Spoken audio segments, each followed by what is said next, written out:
আপোনাৰ কাষৰ কোনোবা ল'ৰা ছোৱালীয়ে যদি মেট্ৰিক বা হায়াৰ ছেকেণ্ডেৰী পৰীক্ষা দিবলৈ ওলাইছে বা আপোনাৰ ঘৰৰে কোনোবাই দিবলৈ ওলাইছে, তেতিয়াহ'লে আপুনি এই ভিডিঅ'টো সঠিক সময়তে ক্লিক কৰিছে। কথাকেইটা শেষলৈকে শুনিব।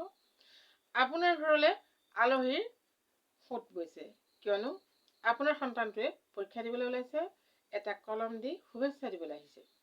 আহিবই, তেওঁলোকে এষাৰ মাত দিবলৈ অহাটো তেওঁলোকৰ ভুল নহয়, আৰু আমিও সেই আলহীসকলক শুশ্ৰূষা কৰিবই লাগিব। কিন্তু তাৰ মাজতে এটা কথা কওঁ, আপোনাৰ সন্তানটো টেবুলৰ পৰা উঠাই আনি বাৰেপতি যদি আপুনি আপোনাৰ ঘৰলৈ অহা আলহীসকলে শুভেচ্ছা দিবলৈ অহা পেন ল'বলৈ সন্তানটোক উঠাই আনে, তেতিয়াহ'লে তাৰ পঢ়াৰ প্ৰতি কিমান লোকচান হ'ব আপোনালোকে ভাবি চাওক।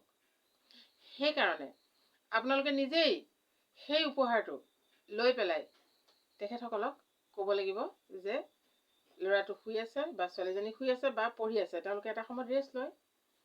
আৰু সেই কলম দিবলৈ যোৱা অতিথিজনেও বুজি পাব লাগিব, সেইটো কোনো বেয়া পাবলগীয়া কথা নহয়। আৰু তাতে চাহ তাহ খাই আপোনালোকে সময় নষ্ট নকৰি মাত্ৰ সেই কলমটো মাক দেউতাকৰ হাততে দি শুভেচ্ছা দি থৈ আহিলেও একো বেয়া কাম নহয়। কিয়নো যিমানে ওচৰ চাপি আহে সিমানে মাক দেউতাকৰ বুকত কিছুমান ভয় আহে, মাকৰ বুকত বিশেষকৈ মাকৰ বুকত, নহয় জানো? সেইখিনি আমি পাই থৈছোঁ। গতিকে আপোনালোকে ভয় নকৰিব। আপোনালোকৰ কাম হ'ল ভগৱানৰ ওচৰত প্ৰাৰ্থনা কৰা, ল'ৰা ছোৱালীৰ কাম হ'ল পঢ়া শুনা। গতিকে তেওঁলোকে পঢ়িছে, ওচৰ চাপিছে, এতিয়া তেওঁলোকৰ ইতিমধ্যে ৰিভাইজ 2-3 বাৰ শেষ হৈছে। বাকী তেওঁলোকক আপোনালোকে এটা কথাই কাণত নেপেলাব যে ওচৰ চাপিছে, ভয় লাগিছে পাই, এনেকৈ কাণত তেওঁলোকক নেপেলাব। দ্বিতীয়তে কোনোবা যেতিয়া অতিথিসকল আহিব, তেখেতসকলৰ লগত আপোনালোকে বেছি সময় কথা নাপাতিব, আৰু যি কথা পাতে সেই সময়ত আপোনালোকে ভয় লাগিছে, পৰীক্ষাৰ ওচৰ চাপিছে, এই কথাবিলাক কৈ পেলাই যাতে সেই পৰীক্ষাৰ্থীৰ কাণত সেই কথাটো নপৰে, সেইটো লক্ষ্য কৰিব। এইটো বহুত ডাঙৰ কথা। আপোনালোকৰ যিমানেই ভয় লাগক, পেৰেণ্টছসকলৰ ভয় লাগিবই, যিমানেই ভয় লাগক, সেয়া সেই পৰীক্ষাৰ্থীসকলৰ কাণত কেতিয়াও নেপেলাব।